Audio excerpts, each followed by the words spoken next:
बेटा last time हमने electrolysis के ऊपर डिस्कशन किया था। इलेक्ट्रोलाइसिस, ठीक है। इलेक्ट्रोलाइसिस में सबसे इम्पोर्टेंट जो चीज़ है वो डिस्चार्ज पोटेंशियल है। डिस्चार्ज पोटेंशियल, ठीक है। डिस्चार्ज पोटेंशियल की टेबल मैं आपको कई बार व्हाट्सएप पे शेयर कर चुका हूँ, ठीक है। डिस्चार्ज पोटेंशियल की जितनी लेस वैल्यू होगी, जितनी लेस वैल्यू होगी उतना ही वो, चाहे कैटायन है चाहे एनायन हो, वो अपने इलेक्ट्रोड की ओर क्या करेगा, मूव करेगा, राइट। इसके बाद जो सबसे इम्पोर्टेंट चीज़ है वो क्या थी, वो माइकल फैराडे ने एक सेकेंड, माइकल फैराडे ने, हाँ, 1833 में दी थी। ईयर कंफर्म कर रहा था। माइकल फैराडे ने 1833 के अंदर एक लॉ दिया था, फर्स्ट लॉ। ये फर्स्ट लॉ जो था, ये वेट और चार्ज का रिलेशनशिप शो करता था। क्या रिलेशन था कि जितना भी वेट, जैसे ऑक्सीडेशन हो रहा है तो ऑक्सीडेशन के अंदर क्या होता है, loss of electron, loss of electron. और अगर कहीं इलेक्ट्रॉन का लॉस हो रहा है, कहीं पे वेट कम हो रहा है, ठीक है, तो चार्ज भी क्या होगा, कम होगा। चार्ज भी क्या होगा आपका, कम होगा। और कहीं पे गेन ऑफ इलेक्ट्रॉन हो रहा है, कहीं पर क्या हो रहा है, gain of electron, weight increase हो रहा है, तो चार्ज भी क्या होगा आपका वहाँ पे इंक्रीज होगा। ये आपको समझ में आना चाहिए। तो माइकल फैराडे ने इन शॉर्ट क्या कहा कि weight is directly proportional to Q, कि वेट और चार्ज में कैसा रिलेशन है, डायरेक्ट रिलेशन है। और जब आप इस प्रोपोर्शनलिटी कांस्टेंट को हटाओगे तो W इक्वल टू क्या लिखेंगे, Z, ठीक है। W इक्वल टू क्या लिखेंगे, Z। और जो Z है वो मेरा है इलेक्ट्रोकेमिकल इक्विवेलेंट, इलेक्ट्रोकेमिकल इक्विवेलेंट इसका नाम है, राइट। इसके बाद बेटा जो Q है, Q का मतलब होता है चार्ज। और चार्ज कैसे आता है, अगर हमने कोई एक वायर ली इस तरीके से, A टू B आपने कोई वायर ली और इसमें से करंट फ्लो कर रहा है, क्या फ्लो कर रहा है, सपोज इलेक्ट्रॉन्स की वजह से करंट फ्लो कर रहा है। तो सपोज Q अगर इसके अंदर चार्ज फ्लो करता है, Q इसके अंदर क्या फ्लो करता है, चार्ज फ्लो करता है। और कितने टाइम पे, T टाइम पे चार्ज फ्लो कर रहा है। तो हम I को कैसे डिफाइन कर सकते हैं, I equal to Q upon में T। I इक्वल टू क्या होता है, Q अपॉन में T, राइट। तो W equal to Z Q, और Z इंटू में, अब यहाँ से Q का फॉर्मूला क्या बन जाएगा, I इंटू में T। इस तरीके से हम लिख सकते हैं I इंटू में T इक्वल टू W, ठीक है। तो ये आपका फॉर्मूला बन गया, समझ में आया। क्या फॉर्मूला बना मेरा, दोबारा देखते हैं एक बार। W equal to Z into में I इंटू में T, ये मेरा फॉर्मूला यहाँ पर बन गया। फैराडे का जो सेकंड लॉ था वो समझने की कोशिश करते हैं। फैराडे के सेकंड लॉ में क्या कहा गया, अगर आप दो बीकर ले रहे हो इस तरीके से, ये दो बीकर मैंने ले लिए, ठीक है। और यहाँ पे मैं इलेक्ट्रोड ले लेता हूँ, ये इलेक्ट्रोड ले लिया मैंने इस टाइप से, और इसको एक्सटर्नल सर्किट से मैं क्या कर दूंगा बेटा, कनेक्ट कर रहा हूँ पॉजिटिव, ठीक है, और ये नेगेटिव। इसके बाद ऐसे ही कनेक्ट कर देता हूँ नीचे से, ये नेगेटिव और ये पॉजिटिव। सपोज इसके अंदर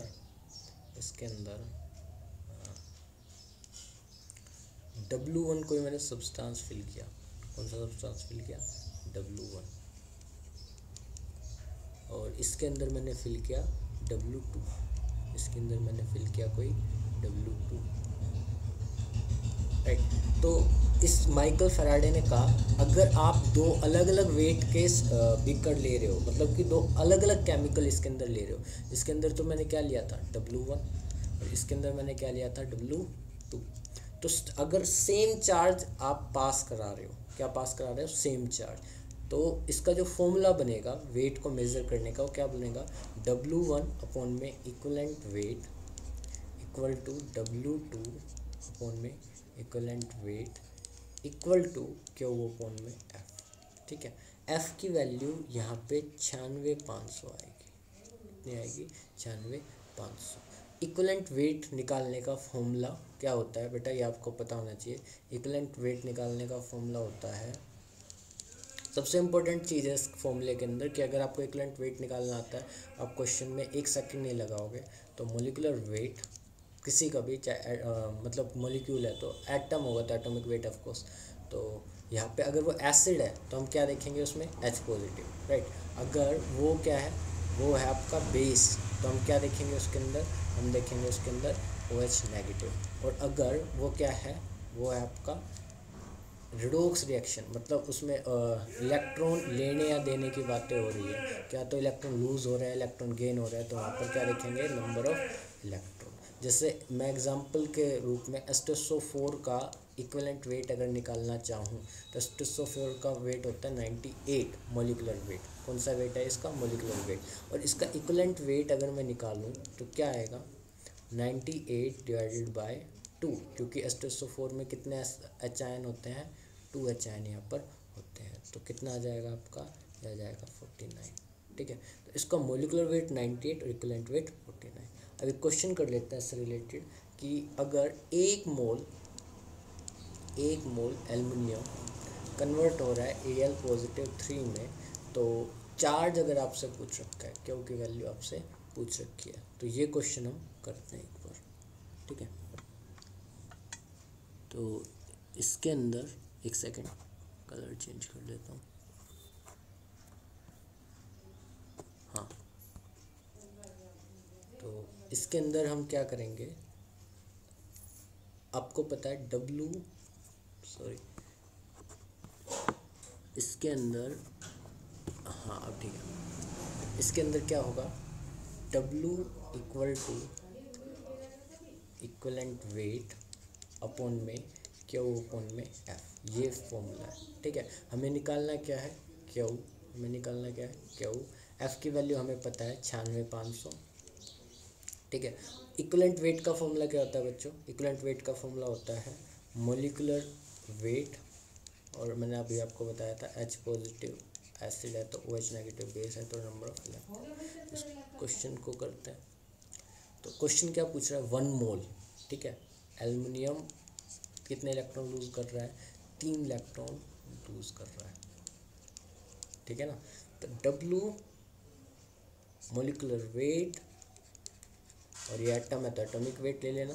इसके अंदर कितने इलेक्ट्रॉन लूज हो रहे हैं? 3 Q अपॉन में F, राइट। तो मैं ऊपर लिख देता हूँ, अगर 1 मोल है ना तो ये दोनों वैल्यू क्या आनी चाहिए? सेम।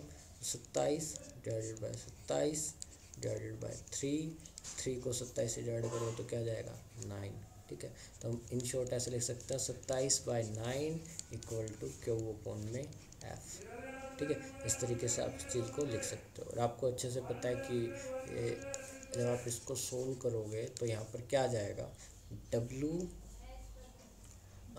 सॉरी यहाँ पे आएगा Q अपॉन में F, और ये आ जाएगा 3, तो Q इक्वल टू 3 है। ये आपका आंसर है, ये आपका क्या है? आंसर। ठीक है, ये क्वेश्चन हमने कर लिया।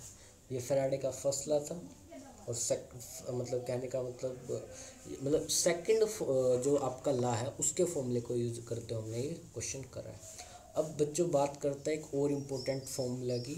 एक देखिए, ये समझ लेते हैं ओम्स लॉ या रेजिस्टेंस। देखो, आपने कोई ये इस तरीके का वायर ले रखा है, क्या ले रखा है आपने? कोई वायर ले रखा है, और V वोल्टेज यहाँ से अप्लाई कर रखा है। वो वोल्टेज क्या अप्लाई कर रखा है? V वोल्टेज मैंने यहाँ पे अप्लाई कर रखा है।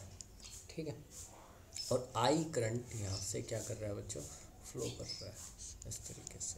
तो I करंट अगर फ्लो कर रहा है, V वोल्टेज आपने अप्लाई कर रखा है, तो R equal to V upon I हो जाएगा। R इक्वल टू क्या हो जाएगा? V अपॉन में I। वोल्टेज डिफरेंस जिसकी वजह से करंट फ्लो करता है, I करंट, और R क्या है बेटा? रेजिस्टेंस। और मेरे हिसाब से इसमें ज़्यादा आपको वो करने की ज़रूरत नहीं है, बताने की ज़रूरत नहीं है कि अगर कोई चार्ज फ्लो कर रहा है, क्यों चार्ज है वो फ्लो कर रहा है, और उसको जो रोकता है, चार्ज को फ्लो होने से जो रोकता है, उसको हम क्या नाम देते हैं? उसको हम नाम देते हैं रेजिस्टेंस। उसको हम क्या नाम देते हैं? रेजिस्टेंस। ठीक है। तो कंडक्टेंस का जस्ट अपोजिट कौन है? रेजिस्टेंस। और ये ओम्स लॉ है, ये ओम्स लॉ की डेफिनेशन है क्या कि अगर वी वोल्टेज आपने अप्लाई कर रखा है, क्या कर रखा है? वी वोल्टेज आपने अप्लाई कर रखा है, आई करंट वहाँ से फ्लो हो रहा है, आई करंट वहाँ से फ्लो हो रहा है, तो जो रेजिस्टेंस आएगा वो इन दोनों का रेशियो आता है। ठीक है। इसको हम और किस तरीके से लिख सकते हैं? V equal to R into में आई। इसको हम इस तरीके से भी लिख सकते हैं। अच्छा, जो कंडक्टेंस होता है उसका फॉर्मूला क्या होता है? कंडक्टेंस को हम लिखते हैं जी से, जैसे आर यहाँ पे रेजिस्टेंस है, ऐसे कंडक्टेंस क्या आएगा? जी। और जी इक्वल टू हम क्या लिखते हैं? 1 में आर। राइट। रेजिस्टेंस की यूनिट क्या होती है? ये ओमेगा। तो जी की यूनिट क्या हो जाएगी? जी की यूनिट हो सकती है 1 में ओमेगा, तो हो जाएगा ओमेगा इनवर्स। और क्या लिख सकते हैं? इसकी यूनिट होती है मो। राइट। और इसकी यूनिट होती है साइमंस। साइमंस एस से भी हम इसको लिखते हैं। ये कंडक्टेंस की यूनिट बता रहा हूँ मैं आपको। ठीक है। अच्छा, एक ये और समझ लीजिए, अगर कोई सपोज एक बॉक्स है इस टाइप से, ये मेरे पास बॉक्स है यहाँ पे,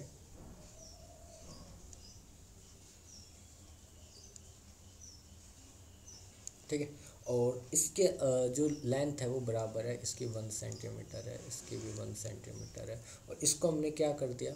इसको हमने इलेक्ट्रिकल डिफरेंस यहाँ पे जनरेट कर दिया। ठीक है। तो मैं कह रहा हूँ कि जो रेजिस्टेंस है वो डायरेक्टली प्रोपोर्शनल होगा लेंथ के। किसके प्रोपोर्शनल होगा? लेंथ के। और इन्वर्सली प्रोपोर्शनल होगा बेटा एरिया के। किसके प्रोपोर्शनल होगा? एरिया के। और हम इसको resistance is inversely proportional to area ऐसे भी लिख सकते हैं। राइट। और हम इन दोनों को, जो फर्स्ट इक्वेशन है और ये सेकंड इक्वेशन है, इसको कंबाइन करके लिखते हैं, तो कैसे लिखेंगे? Length by area. ठीक है। अब क्या करते हैं कि जो अभी हमने लिखा resistance equal to L by A, इस प्रोपोर्शनलिटी को जब आप हटाओगे तो क्या लिखोगे? रो इंटू में एल इंटू में ए। जो रो है वो क्या है? मेरी रेजिस्टिविटी। रो क्या है? मेरी रेजिस्टिविटी। राइट। जिस टाइम अगर जो हमने वो बॉक्स लिया था अभी थोड़ी देर पहले, उसके अंदर लेंथ कितनी थी बेटा? 1 सेंटीमीटर। और किसी ने अगर 1 सेंटीमीटर लेंथ ली है तो एरिया क्या हो जाएगा? एल स्क्वेयर और 1 सेंटीमीटर स्क्वेयर, इस टाइप से। ठीक। तो उस समय आर, और अगर ये एल और ए दोनों ही 1 है तो आर इक्वल टू क्या हो जाएगा? रो। तो रेजिस्टेंस और रेजिस्टिविटी ये दोनों वैल्यू मेरी क्या हो जाएंगी? इक्वल आ जाएंगी। तो यहाँ पर ये आर क्या बेटा? रेजिस्टेंस, और ये रो क्या है यहाँ पर? रेजिस्टिविटी। ठीक है। इससे थोड़ा सा आगे चलता है। अभी जैसे मैंने आपको बताया कि जी इक्वल टू क्या होता है? 1 बाय आर, और हम इसको ऐसे लिख सकते हैं आर इक्वल टू 1 बाय जी। ठीक है। और जो रेजिस्टिविटी है वो इन्वर्सली प्रोपोर्शनल होती है कापा के। ये किसके? रेजिस्टिविटी किसके प्रोपोर्शन इन्वर्सली प्रोपोर्शनल होती है? कापा के। इसको मैं सेकंड इक्वेशन दे देता हूँ और इसको मैं फर्स्ट इक्वेशन दे देता हूँ। तो फर्स्ट और सेकंड इक्वेशन से जैसे ही मैं जो आपकी फर्स्ट इक्वेशन है इसको सेकंड में डालता हूँ, तो जो फॉर्मूला बनेगा वो क्या बनेगा? देखिए, आर इक्वल टू क्या था? रो इंटू में एल बाय ए। ये मेरे पास क्या था? फॉर्मूला था। और जो रो की वैल्यू है, देखना हम इसको किस तरीके से करते हैं। रो की वैल्यू क्या डाल देता हूँ? 1 बाय कापा इंटू में एल बाय ए। तो क्या हो जाएगा? यहाँ पे तो कापा को भेज दीजिए इस इधर की ओर। ठीक है।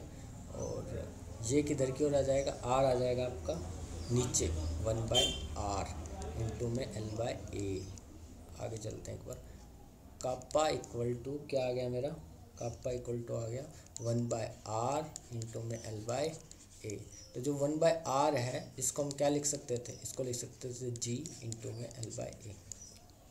ठीक है। एल बाय ए आपको अगेन ये पता है कि 1 सेंटीमीटर समथिंग है, तो काप्पा इक्वल टू जी, इसको मैं से लिख सकते हैं। अभी थोड़ी देर पहले हमने क्या प्रूव किया था, आर इक्वल टू रो, ठीक है। सॉरी ये प्रूव नहीं किया, हमने प्रूव किया था R equal to resistivity. Resistivity का सिंबल क्या था, इस तरीके से, ठीक है।